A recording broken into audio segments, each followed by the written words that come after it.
Sixx Sense with Nikki Sixx.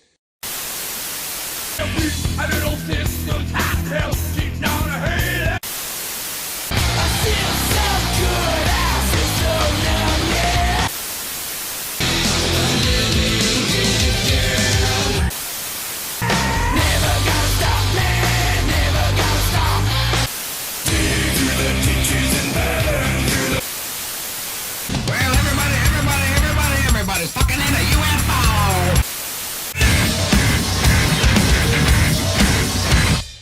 Nikki Sixx here. It's Sixx Sense. I'm with Jen. Rob Zombie is in the studio with us. How you doing, bud? I'm doing good. I'm all right. It's early. I'm awake. Yeah. Listen. Okay. So I'm gonna kind of bust your chops off the bat here. Cool. The new album is called The Electric Warlock Acid Witch Satanic Orgy Celebration. I was in, and then the last word is dispenser, and I'm like, okay, I have to. What's the dispenser?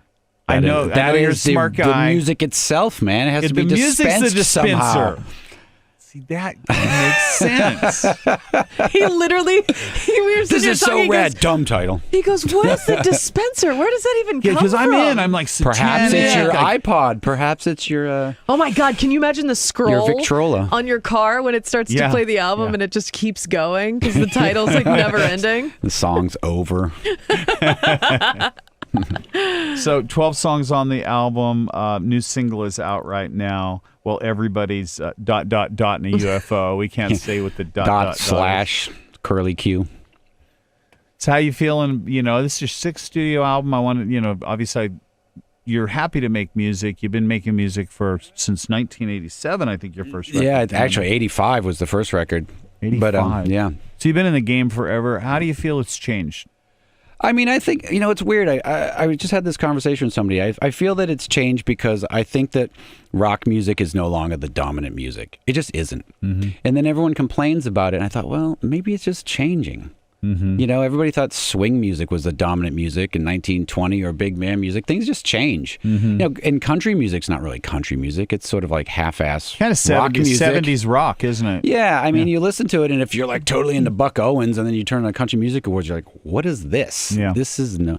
So I just think it morphs, but in one way, it's better than ever. I kind of forget the question. I'm rambling about something. Will you ask me? I mean, how has it changed since your first record? Changed? I mean, it's changed in so many ways. So it's changed in the way that we get it. Yeah, I think that I like the way that it's changed because you can control it more. You were so at the mercy of like everybody before. The A&R guy, does he like us? Does this radio guy like us? Does this guy? Now it's like you can kind of go, here's a song, go F yourself, who cares? It'll get to the kids and they'll dig it. Mm-hmm. I mean, back then it was like, I remember our first meeting at Geffen when we signed to Geffen Records. You're all excited, wow, we're on Geffen Records. And then I met with the guy who would be in charge. He was like head of A&R or something. And I could tell he thought we were idiots. He thought we were terrible. And he goes, what do you think this record could sell? Like you losers. I go, I don't know, maybe it could be a gold record. And he sort of just like laughed at me like I was out of my mind. That's such a good feeling. And you feel so good at that moment. And then the other thing that you're like, wow, that was really worth the drive from New York.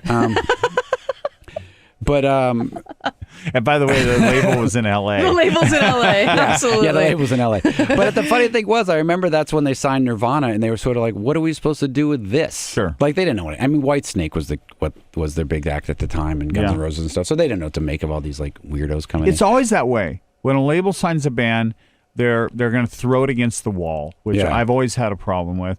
And then if that sticks, they go sign a bunch of other bands that are kind of like that, and they throw it against the wall.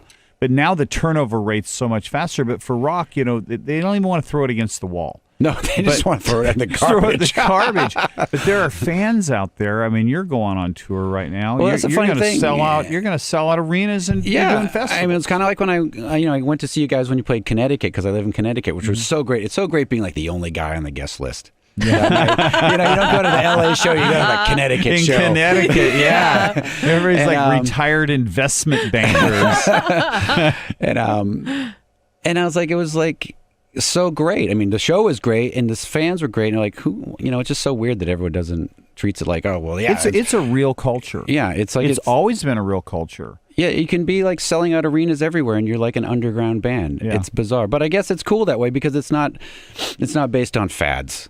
You know, I mean, you could ask the average person, like, do you know who Iron Maiden is? And they go, I don't know what you're talking about. Yeah. They're like, oh, they're the biggest band in the world. Oh, I never heard of them. There's like this little girls store, like one size fits all, and they're called Brandy Melville. Right? Do you know who they are? don't. I'm glad you don't know who they are. I'm ashamed that I do, but I have a daughter, so I have an excuse. The fact you have a daughter makes it not creepy, but not for that. But she pulls up all these clothes she wants to get, back to school, and she pulls out a shirt, and I'm like, oh, that's cool. You got an Iron Maiden shirt. Yeah, Iron Maiden shirt. we gotta talk to Steve Harris right now. But I'm just saying, it's in one way, it's like not recognized, and in another way, it's such an important part of our culture that it comes up in movies. It comes up in it's referenced in fashion. If you say someone's a rock star, you immediately like get excited. If you say someone's a pop star, you're like, oh, okay, that's cool, Yeah, it's unless weird it's thing. Rihanna. Yeah. But then it seems like, but pop stars, they go away. Like, no matter how big they are, like, is anyone going to go see this in 40 years? They'll go see whatever. Yeah. I just find it amazing that, like, one guy from Pink Floyd can still sell out 3 nights at the Hollywood Bowl. Yeah. Like, that's how powerful it is. But you're not going to get that with pop stars when they're 70. Well, so we all work with technology when we're making music.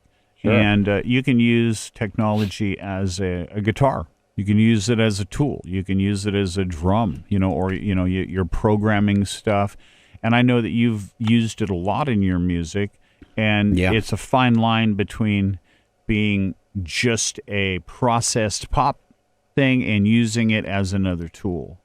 Yeah, I mean, we stopped recording to tape like 20 years ago. I mean, I just, we started doing everything like everybody does now with Pro Tools and whatnot. I couldn't take the rewind on the tape. Yeah, get out the razor. Watching that guy with the razor blade, you're like, no. That was so stressful. But I mean, it's a good tool if you use it. I mean, that's all it is. I mean, it's a tool. Yeah, it's a tool. But if you overuse it, it's a crutch. And I think it's just a matter of like, you still have to have guys in your band who are good musicians who can play. Yeah. Like you get some weird crap that's on tape that you can't simulate, but all guitars, drums, bass, and vocals are live, and that's the right. band. Sometimes we like weird. We don't feel like dragging a keyboard player around and getting an extra bus for him. So we'll stick that on tape. The keyboardist gets a bus. That's awesome. We don't want him on our bus, and the crew bus is they full. get a guillotine or a bus. Right. He's actually in the trailer behind the bus. Guillotine just really in the hot. bus. Yeah. I'm not bringing that guy around. Nobody wants a keyboard player in their band. Yeah, they don't. They don't. They don't. I'm sorry to They any try keyboard hard, players but out it there. doesn't, But if keyboard players are like, unless you're Elton John or Edgar he's not Winter a or keyboard something. Yeah, it's like a flute player. Like you're never gonna really. It could be beneficial for one song. For one song, Yeah. you bring you in. You're Jethro Tull. Now I feel bad because we insulted like Jethro Tull. Well, that's fine. It's fine for them. But if we have one song with a flute, I'm not dragging a flutist around the country. We're going to write a song with a flute in it. Or when this interview is over, we're going to go in the other room. I like flutes. Who are you going to take out with you? Well, the first thing we're doing is this is the other thing that's changed. The co-headlining thing with Disturbed and then co-headlining with Korn, because now That's right. once the festival thing from Europe filtered to America, everyone's like, I'm not just paying for one band. I expect to see everybody at once for a discounted ticket. But I don't care. Just get the butts in the seats. Yeah. Whatever it takes. What goes into your stage as far as production goes and all that kind of stuff? Well, we went through a phase. We did it a few years ago. We had our production like that was retarded. It was so big. Right. I remember that. That we were like, every day you show up to the venue and you're like, can it fit? You guys know that game. Yeah, can it fit? Who came up with this, drum solo, drum riser thing? Roller It coaster. can't And the even best fit. part, at the end of the tour, you sit down with your accountant and they go, congratulations, you put on the biggest show, you blew everybody's mind, and you owe us money. Yeah. Yeah. Yeah. It's one of those. So we did that, and I was like, screw this. So then the next 2 years we went out, we took no production. We had like a backdrop, and even the backdrop was old. It had been sitting in storage for like 10 years. And nobody cared. I go, not one kid complained. There was no pyro. Nobody You know why? complained. Because the music. Yeah.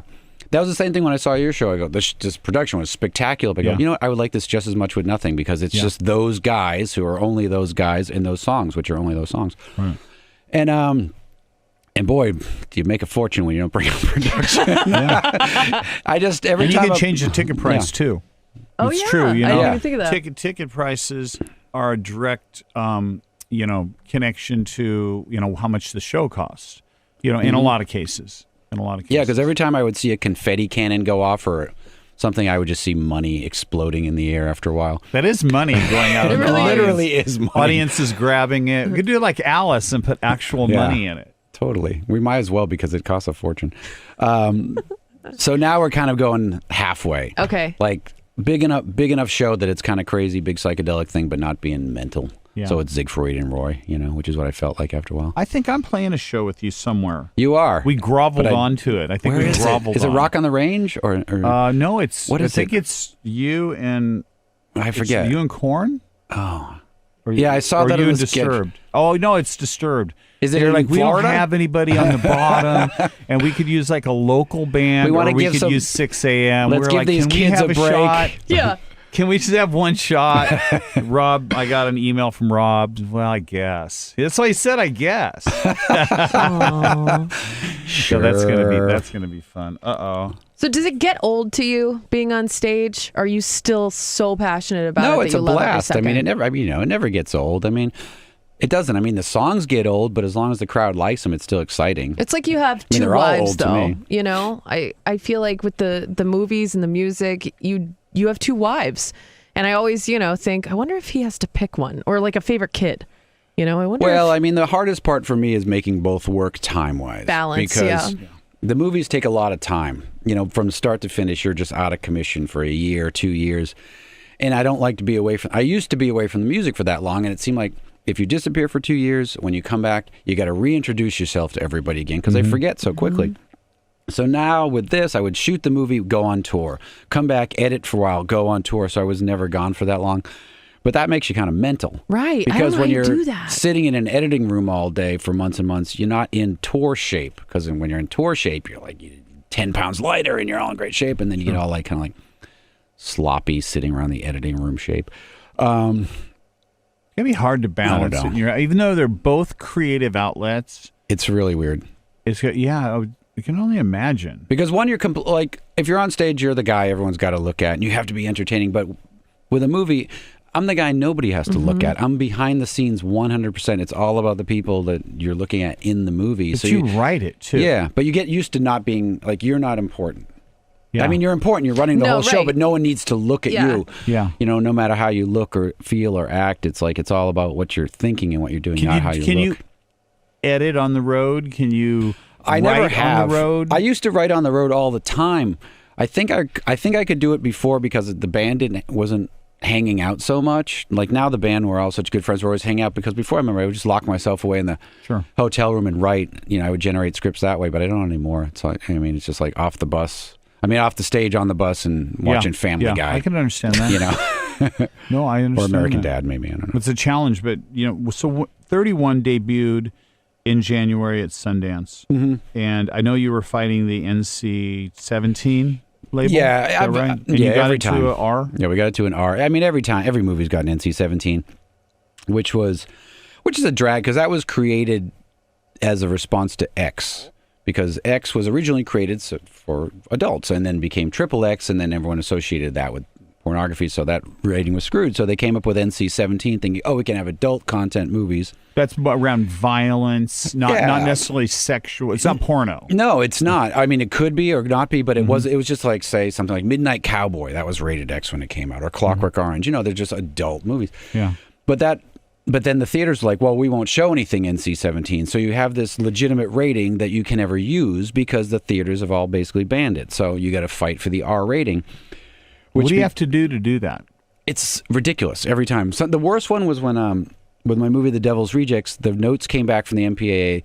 The tone of the entire movie is too dark. Well, hello. That's what was great about it. And they're like, okay, how do I edit the tone of the movie? The entire movie. And like, well, we can't be specific. I go, can you just turn the light up on it or something? it gets so weird because there'll be one scene in particular, and I go, look, there's no nudity in the scene. There's no violence in the scene. There's not even any bad language in the scene, but you're still hyper-focusing on the scene. They're like, there's too much menace. Oh boy. And I eventually I got on the phone because they won't ever get on the phone with you. They don't want to talk to you. They're just anonymous. You don't even know who they are. And I go, you're essentially, this is a comedy and you're telling me it's too funny and I need to make it less funny. And I kind of won the argument after a while, which was amazing, but it's every time.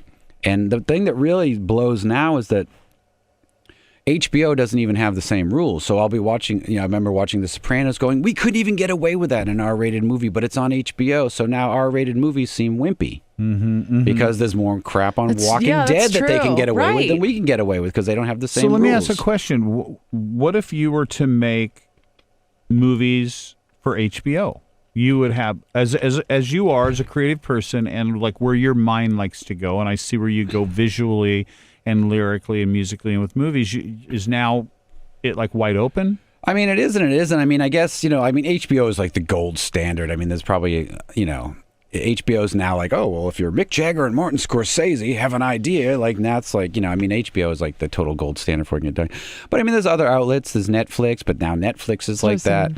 It's so, you can't do it there either? Well, you could, but I mean, it's kind of like, if you can get them to agree to it. I mean, everybody wants, what seemed like, who wants a show on Netflix? Well, everybody. Right. And who's in the most, doesn't every A-list star, every A-list director. So it's weird. Those Is it avenues easier have to gotten make a clogged up. movie than to do a series on HBO or Netflix? It actually is, yeah, because Wow. a movie is like funny. Like you can get them funds to make the movie and get it made. It's just getting it released. But like HBO, Netflix, I mean, Netflix has, I think now, Netflix has so much money compared to the studios that when we were at Sundance, I was talking to people, they go, Netflix is literally buying everything. They are outbidding every major studio for literally everything. They've bought everything.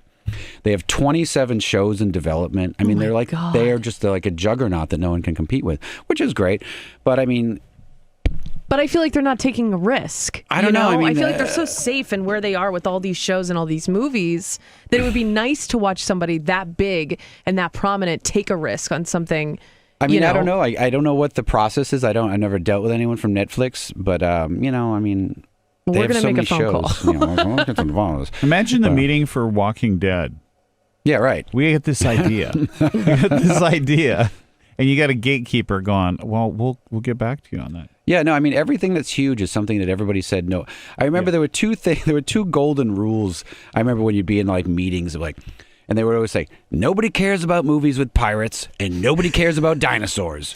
This was this thing they would always say because the last big ones, like Roman Polanski made a pirate movie and it was a huge disaster. And then they made Cutthroat Island. It was a huge disaster. So it was just the golden rule. Nobody likes pirate movies. And of course, then right. Pirates know where that went. But it's like in Jurassic Park. It's just so funny. So as soon as someone deems it, and everyone's like, nobody cares about horror stuff on TV. Yeah. Now that's all they care about on TV. So yeah. I'm trying to figure out what they don't care about next. And maybe I'll jump Let's into find that. Let's find what they flute don't player. care. Documentary on Movies flute about players. trapeze artists do not sell. I'm in. How That's what we're doing. How many of these movies have actually made it to a theater? Of my movies? Mm-hmm.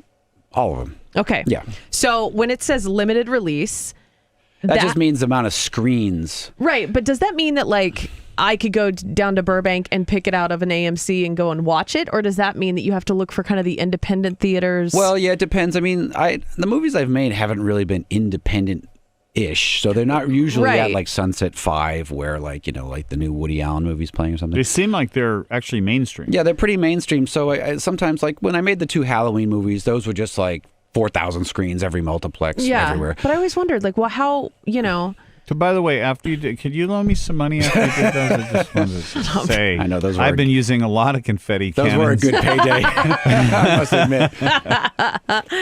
But yeah, I mean, does it offend you when they don't go 4,000 screens everywhere? No, because they're not appropriate. I mean, the screens have been changing. I mean, that just like with everything else, the game changes where like now it's like there's only 2 types of movies. There's Batman versus Superman, where they're invested $1 billion, and then there's like some little art movie that will probably win all the Academy Awards that you've never heard of. There's Room and Avengers. And there used to be a middle ground, which was movies that had budgets of about $20 million. Those are gone. It's And either that's you where I have feel like 200 most of million it- or you have 2. And it's really kind of weird that it's the death of the middle class on every level. And I feel like there was kind of a horror pocket there for a little while, early 2000s. There was. And it was really, that's kind of where I was working. And what Right. happened was once, the paranormal activities hit and those, then they started, we don't have to spend the movies don't need to look good. They don't need to be actors in them. They don't need anything. And you can make them for $0, which you can if everything's supposed to be security found footage. But if you try to do anything beyond that, you can't do that. So the budgets kept coming down from you have 15 million, now you have 12, now you have 7, now you have 3. Can you do it for 1? Now you have a handy cam. Good luck. Yeah. Can you do it for a half? And it was, it starts becoming like diminishing returns after a while. I mean, it's like that with records too. I mean, can you make your record in 2 weeks for, 10 grand? We can, but it'll probably be awful. So for your new song, you did a video. Yeah. And I can't imagine in your brain, like the idea of just not making a video. No, it's funny because I've actually already shot 4 videos for the new record. We're going to do the 5th one this weekend because videos now matter again. Yeah. They mattered forever with MTV, of course, and they made people superstars. And then MTV died and people are like, what are you making videos for? But now, if you talk to any young kid, they just watch YouTube. But you can make them not only like pop and be something unique and fresh to what you do, but you can also make them cost effective. Yeah, I mean, I know how to make them, so I've made like 40 videos and directed them, so I know how to milk the budgets and make them work. And I always do stuff too, I'm always shucking and jiving. Like, I'll make the video, I'll take the props from the video, I'll put them on eBay, sell all that crap, take that money, and make the next video. Right. Like, I've done that my whole life. Like, everything, we'll take that, we'll do this with it. So right. I was always afraid of being broke, so I'm always like shucking and jiving with stuff. we're always afraid of being broke. When you've been broke, you really don't want to be broke. It's again. really true. It's true. We're on tour, and I look out the tour bus window, and I see a trailer. And I'm like, no, I'm not going back. Not doing that. When we get to the next hotel, I'm not ordering room service. No, no room service. Go to the vending machine. No. The funny thing is, my band is such a bunch of cheapskates that at any hour of the night. And I always do it. I'll walk down to the bus to make a sandwich because I'm too cheap to order room service. Yeah. It could be 4 a.m. I walk on there. There's 2 other guys on the bus doing the same thing. Yeah. True. So 31 was crowdfunded? Partially. I tried the crowdfunding route, which worked to a certain extent, but it wasn't enough money to shoot the whole movie. It was enough money to give me a large chunk for post-production. Now, did you give the people that donated any kind of special anything? Or was it just help us make this movie? If you want? I couldn't imagine begging people for money like that. It was like, for a certain amount of money, you could be an extra in the film. Or for a certain amount of money, you get like a signed script or get to go to the premiere. That's or really cool. Yada, yada, yada, stuff like that. Do you like that whole idea? I feel weird about it. It's cool. It works good. I mean, the fans seem to be digging it as long as they're happy. I was fine with it. But I talked to some other people who had done it, like Penn Jillette had done it and Adam Carolla had done it. And Adam was like, I did this thing where I'll come do stand-up at your house. Boy, I wish I had done that one. God. And so I didn't want to do the one of we'll have dinner together. And then I get dinner with 1,000 different people. No, I month. just did one. I did something like that for a contest for 6 a.m. And it's like, I just got a tweet from someone, can't wait to have dinner with you. And I was like, did I agree to that? Yeah, no. Because Come watch I'm having dinner Soundcheck. with the fan, which is it's be fun. It takes away the mystery, though. And in a way, it's positive and it's exciting, and you get to be a part of it. But I feel like from your guys' standpoint, it's probably like I'm letting you in a window that I normally would not. But maybe they're really weird. No, you could totally. And it becomes a character in his next movie or a song.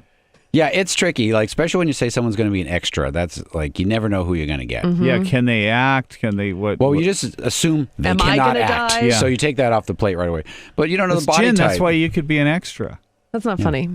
It wasn't a good joke. Have you ever legitimately been scared in life? Well, I remember when the earthquake hit, the Northridge one. That was pretty scary because I'd never been in an earthquake, and I was like, "Why is the house falling down all of a sudden?" That was kind of scary. That freaked me out. Yeah, that was a freak because I was trying to walk down the hallway to get to my son, and I was being thrown from one side of the hallway to the next, and your brain doesn't compute that. No, I was not awake. My wife was awake. She's like, "Get up! What's going?" And I'm just like, "What's happening?" I think I may have actually slept through it had she just left me. But then I was so groggy. It just felt like the house was possessed, and I was like, I wasn't even sure I was awake yet. Yeah, that would scare me It too. was more after the fact that I was like, what the hell? Like and the then your aftershocks. equilibrium is all messed up Yeah. after an thing? earthquake. And your house is sitting, 4 Sideways. inches from where it used to sit on the foundation. What about in movies? Has there been anything that's jolted you?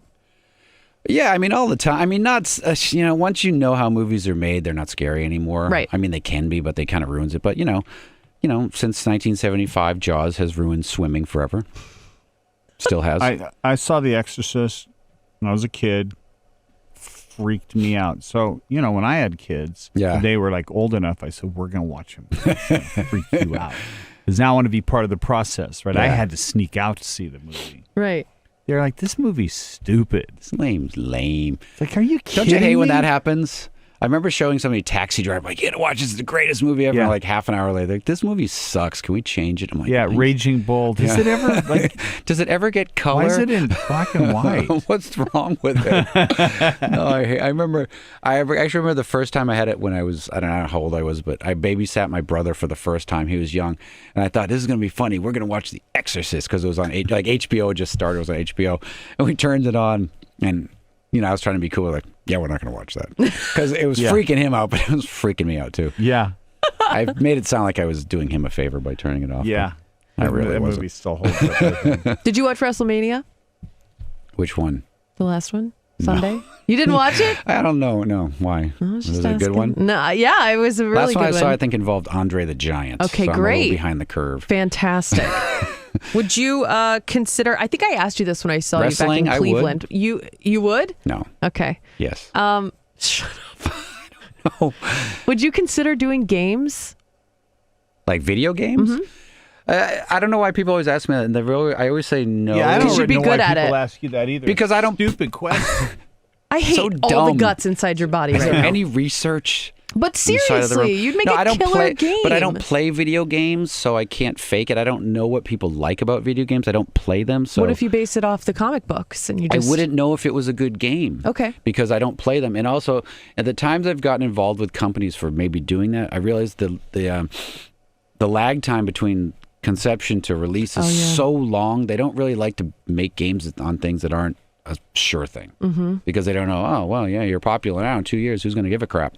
Right. So it never worked. What about an animated horror series? Am I not doing enough? Do I have to come You're up with doing a something? great I job, have a- Rob. I have a better I just have idea. a lot of questions to I ask got you. a question. What? Okay, I got a question. I think It's an all about- animated horror series is a great It's all idea. about what I you think that's, don't I do think in that's life, a pretty I good guess. idea Yeah, right. on HBO. On So- HBO. So, Why don't you take it to Netflix? so this sometimes idea? What's wrong people with like you? to pigeonhole us, right?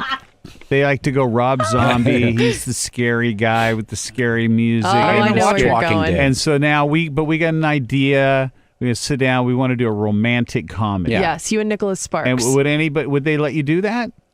No one dies. Yeah, I guess. I don't know. Would I mean, you? I would do it if it was something cool. I mean, like you say romantic comedy, we always think like it involves, Tom Hanks and Has Meg like a Ryan Sum 41 and, song in it. But yeah, I'm sorry. Does it always? I don't know. I was, but romantic comedies were good. Back in the day. I mean, before they became all schmaltzy and Yeah. horrible. That's a no. He doesn't That was a want it. big no. So back to the He didn't like animated. that question either. No animation for Rob Zombie. I've done an animated movie and it was great. I love doing it. Told but you that earlier. no, yeah. I'm saying a series, like a continuation, because we're trying to sell to Netflix here. I would. I tried to take the movie we had done, The Haunted World of El Super Beasto, and pitch it as a show. And I think we still might. The meetings didn't grow great, but I think they could be. It's really funny how everything comes around. Like you have something, you create it, and even if people don't like it, somehow it can find its own way. And 10 years later, like, oh, you mean that classic record you made? Oh, the one that everyone hated 10 years ago? Yes, it is a classic. I mean, so, it happens with movies too. So. Okay, well, I'm going to. You have a lot of scripts sitting around? Not really. Ideas? I We have have tons of ideas, I have tons of right? ideas sitting around doing nothing, but I only have a couple scripts I've written that didn't get made. How do you put your ideas down? I use this thing, and I'm like got a little notepad, and I just like idea for a song. Someone will say, you might say something. I'm like, oh, that's a great line in Yeah. the song.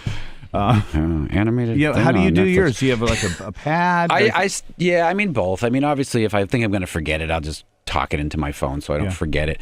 But I get into writing everything on actual paper Yeah. because every time I just put it in my computer, I'm one of those people who never updates his computer. Yeah. When it starts making a weird clicking noise, I don't do anything about it till the screen just suddenly goes. Yeah, does that little that question mark thing?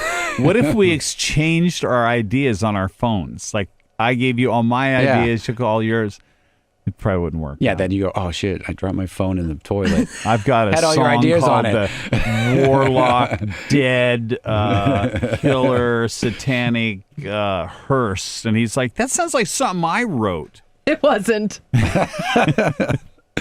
But I actually remember before I did Halloween, I had the script on my computer, and the computer hard drive died, and I hadn't backed it up, and I had to write the whole thing again. No way. That sucked. But I had printed out 30 pages of it, so the first 30 pages were easy to recreate. That was a big bummer. And I didn't learn my lesson. I still do it. Yeah. I did not That learn sounds my like lesson. a nightmare. Yeah.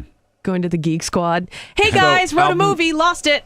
Can you So find the it? album's out April 29th. It's coming up.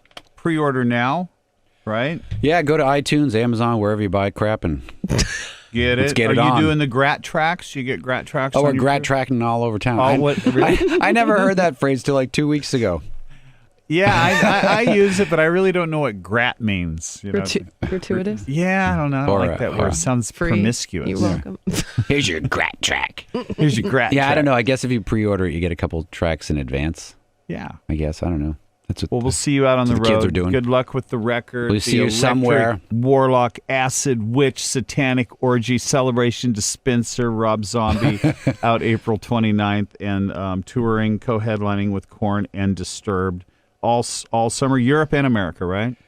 Well, these tours are just America. Okay, Then we'll just go to America. Europe. You'll yeah. be to Europe. Yeah, we'll go to Europe probably in the fall. Good. See you out there. See you out there on the road. Bye. See you in Sweden at 3 a.m. in the morning. Sweden. Yeah. Nikki Sixx and Jen on the Sixx Sense.